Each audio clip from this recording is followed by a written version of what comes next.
You're drained, but nothing looks wrong. You're not falling apart. You're functioning. You're showing up. You get the kids where they need to go. You answer the texts. You keep the calendar moving. You keep the house running. You handle the little emergencies before they become big ones.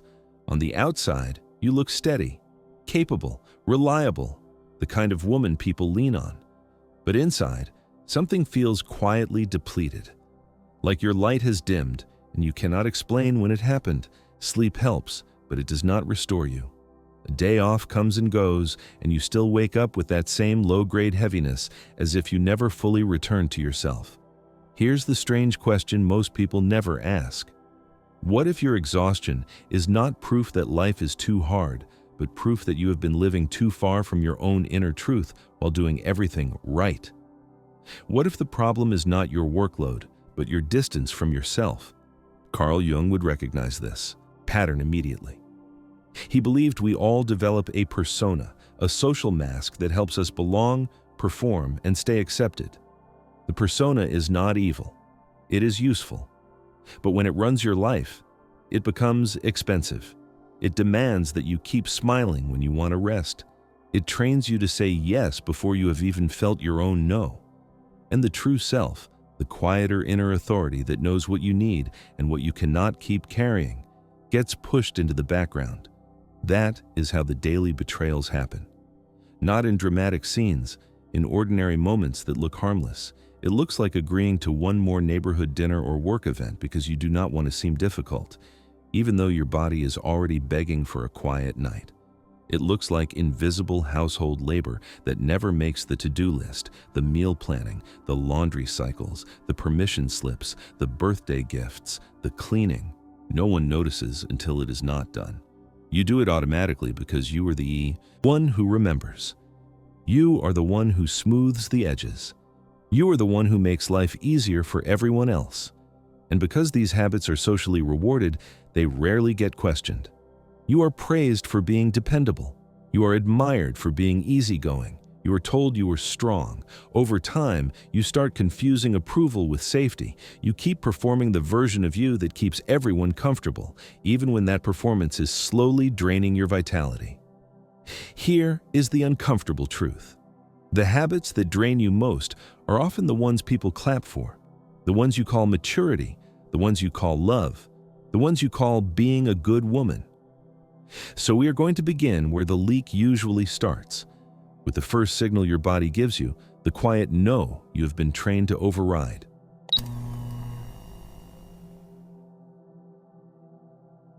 The first warning is almost never loud. It arrives like a small knock on a closed door, easy to miss when you have trained yourself to keep moving. Your body always speaks first, softly. A tight chest when you open your calendar and see another obligation stacked onto a day that already feels full. A sudden heaviness in your shoulders when the group text lights up with plans you do not have the energy for. A quiet inner resistance when you are about to say yes, even though something in you is already folding inward. These signals are not drama. They are information. They are your nervous system trying to protect your truth before your mouth signs another contract. You have seen this in real life, even if you never named it. You are standing in the kitchen late at night, finishing the dishes because you want tomorrow to feel easier, and you feel a wave of fatigue deeper than tired. You tell yourself to push through because a clean counter equals peace. Or you are in the car line after work, realizing you have not eaten all day, and your stomach tightens, but you ignore it because there is still a meeting, still dinner, still homework, still one more thing. Or you are sitting at lunch with women you genuinely like, but your chest feels strange, like your body is bracing because you have been smiling and nodding for an hour while your inner world is begging for quiet. You get home and feel irritated at nothing, then guilty for being irritated, then exhausted by your own guilt. That is the cycle. Not because you are unstable, but because you have been overriding your signals for too long. In Jung's language, this is often the moment we start living from a public self instead of our real one. You do not need a psychology degree to understand it. It is simply the part of you that knows how to be fine, the part that keeps things smooth, the part that shows up, helps out, stays pleasant, stays on time, stays composed. For many women in midlife, that version is not a personality flaw. It is a survival skill you learned early. Being reliable kept the peace. Being agreeable kept you loved. Being productive kept you safe. But the deeper self does not speak in polished sentences.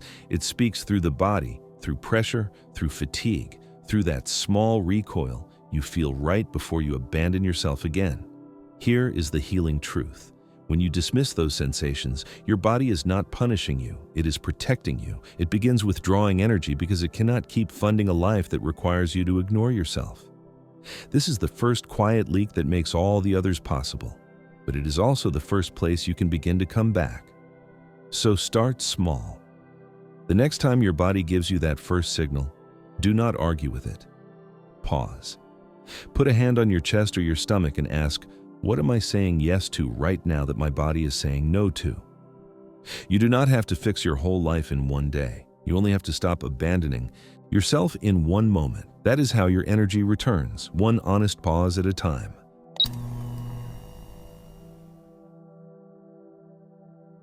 At some point, your days start to run you, not because you are careless, but because you are capable. You wake up reaching for the next task, the next message, the next problem to solve. You respond instead of choosing. You perform instead of feeling.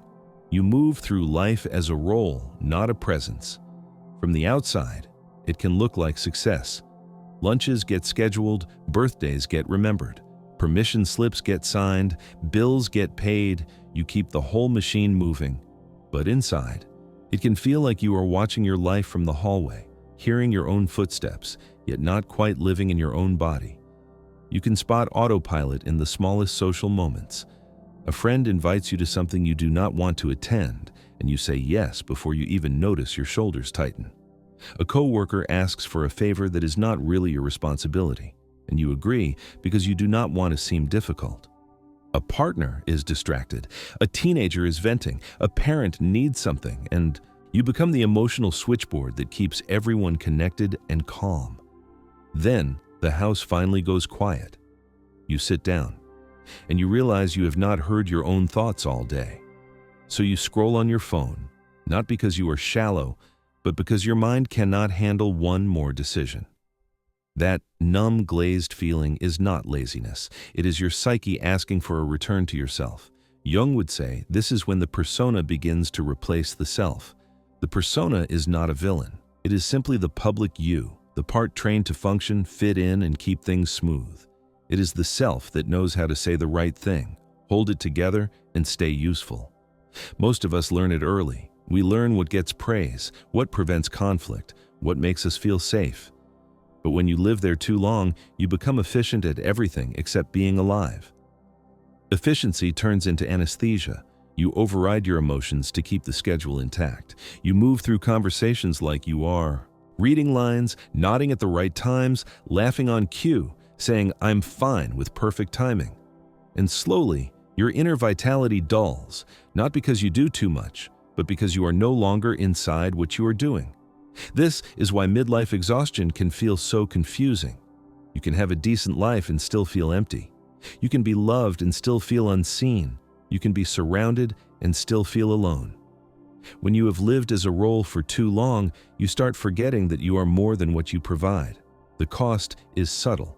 It shows up as low-grade irritability, brain fog, a loss of desire, and a sense that joy takes effort now.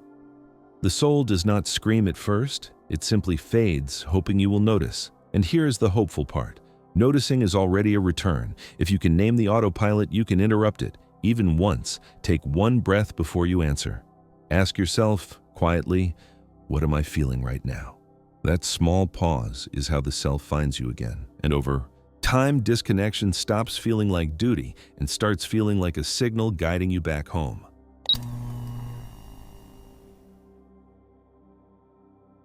Love can start to feel like a weight you carry instead of a place you rest. It happens quietly. It happens with good intentions. You still care deeply. But somewhere along the way, you learn to equate caring with enduring.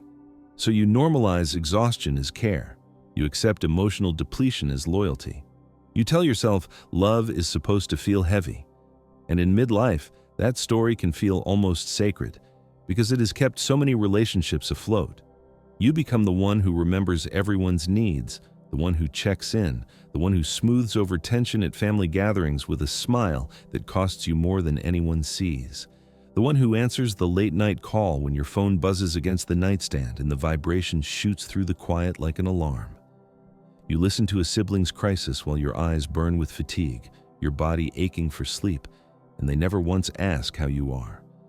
You sit on the edge of the bed, whispering so you do not wake anyone, and you can feel your chest tighten as if your own breath is being negotiated.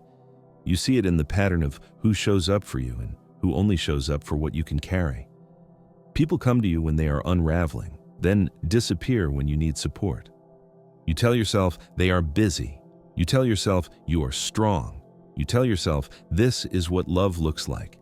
Maybe it is your adult child calling with urgency, and before you even fully wake, you are already solving, reassuring, fixing, because you cannot bear their discomfort. Maybe it is a friend who unloads fear and anger over coffee, and you feel your stomach knot as you nod along, absorbing it all. Then later you drive home in silence with a headache forming behind your eyes.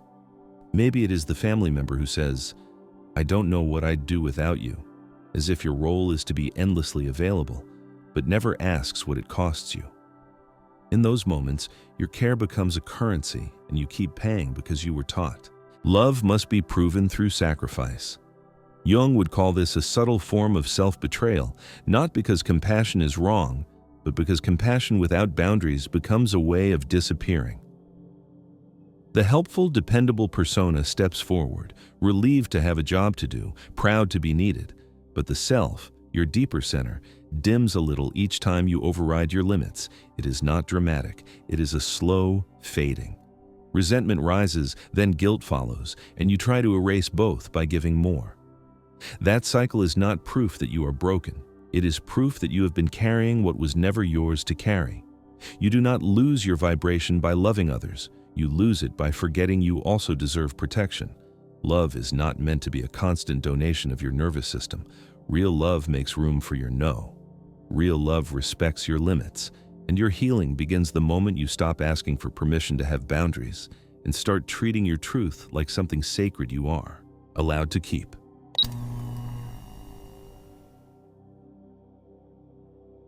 There is a particular kind of exhaustion that comes from talking too much about what should never have required a speech.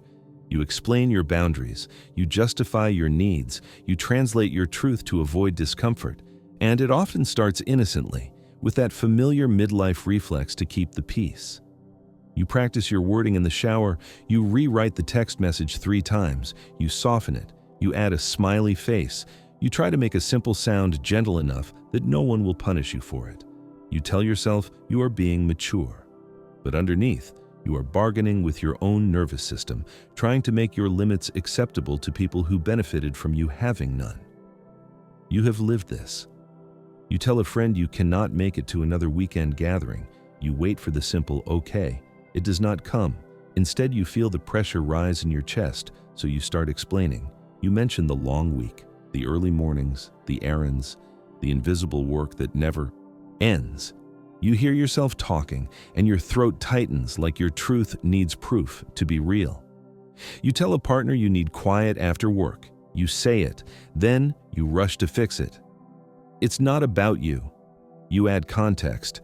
You translate your need for space into a story that protects their feelings. You do it because you are afraid silence will be read as rejection.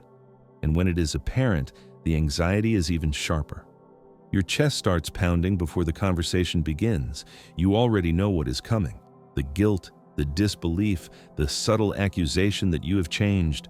So you over-explain again. You bring receipts. You list reasons. You try to sound logical enough that no one can argue you out of your own humanity. Jung would recognize what is happening beneath the words.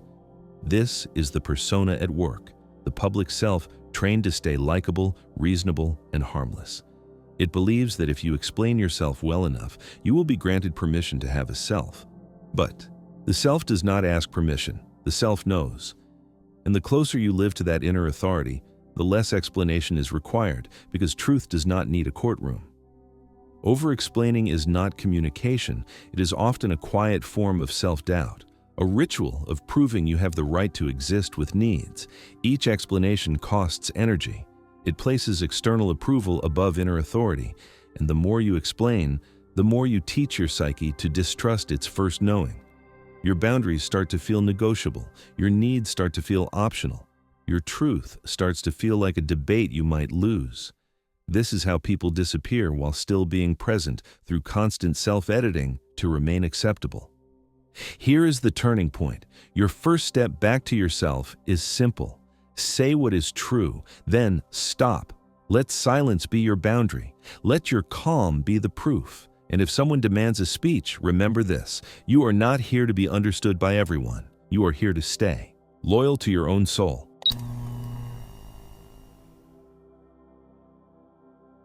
Some rooms do not hurt you because they are loud. They hurt you because they require you to become smaller in order to belong.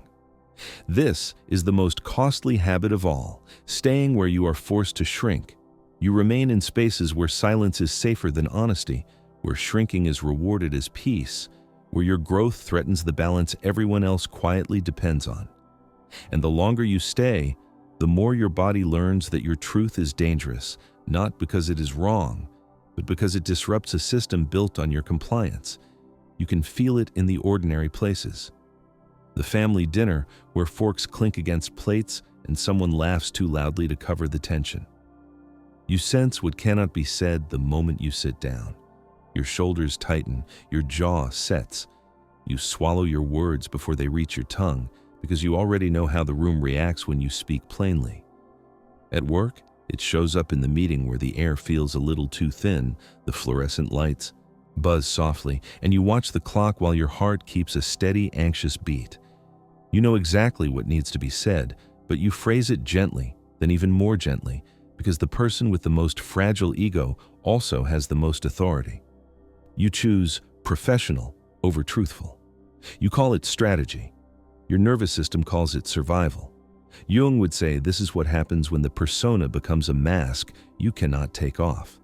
The persona is your social self, the part that reads the room, stays appropriate, stays likable, stays safe. It helps you function, it helps you belong. But the self is your authentic core, the quiet inner center that wants integrity more than approval. When you live in the persona too long, you start confusing adaptation with identity. You keep presenting the version of you that fits the room, agreeable, low maintenance, easy to manage. Meanwhile, the self presses against the walls of that life like a growing tree trapped in a pot that is too small. It wants room. It wants air. It wants truth. You can contain it for a while, but eventually, something begins to crack. That crack is not a weakness. It is pressure from within. It is the soul expanding. This is why your body reacts the way it does. Tightness in your chest before certain conversations, exhaustion after gatherings that were supposed to be fun, a headache that blooms on the drive home, a stomach knot when you pull into the parking lot. That buzzing anxiety is not your imagination. It is energetic suffocation. When the soul expands but the environment does not, the nervous system sounds the alarm. It is not trying to ruin your life. It is trying to rescue you from a life that requires you to betray yourself. And the most heartbreaking part is that people often prefer the smaller you. They call it easier. They call it calmer. They call it the old you. But Jung believed individuation, becoming who you truly are, always disrupts systems that rely on masks. Your growth will unsettle those who needed you to be predictable. That does not mean you are doing something wrong. It means you are waking up. The question is no longer whether you can survive in those spaces. You can. You always have. The real question is whether you can afford the cost of disappearing to stay.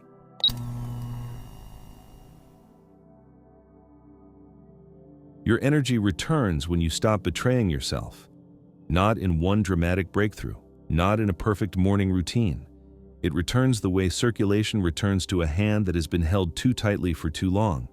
First, there is sensation, then warmth, then life. Raising your vibration is not about doing more. It is about stopping what quietly turns you against yourself. Because the truth is, most of what drains you is not the world.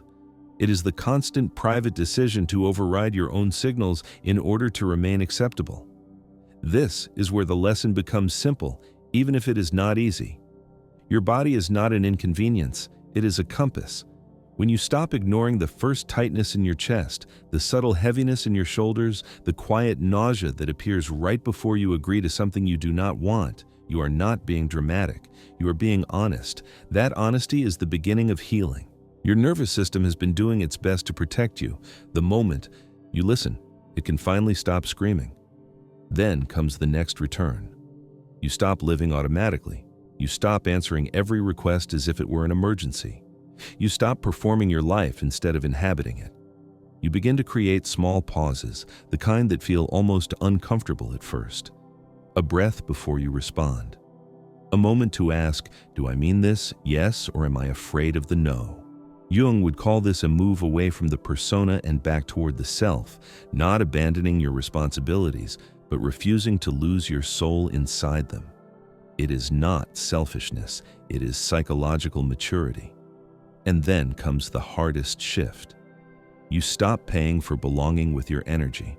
You stop shrinking to keep the room calm. You stop giving long explanations to justify your needs. You let your boundaries stand without speeches. You accept that some people will not like the version of you who is no longer available for silent self-abandonment.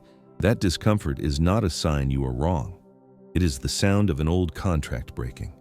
Your vibration does not need to be created. You are not broken. You are not empty. You are not behind. Your energy has simply been scattered into too many places that require you to disappear.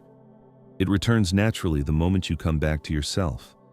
And you can start today, not by fixing your entire life, but by choosing one act of loyalty to yourself.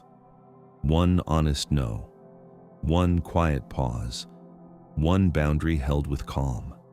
That is how your light comes back, not as performance, but as presence. If this touched something sacred inside you, don't let it fade into silence. Like this video, subscribe, and turn on notifications. Your presence here is not just support, it's resonance. And if you feel moved to give back, your donation becomes a quiet but powerful gesture that helps keep this light alive for others still walking in the dark.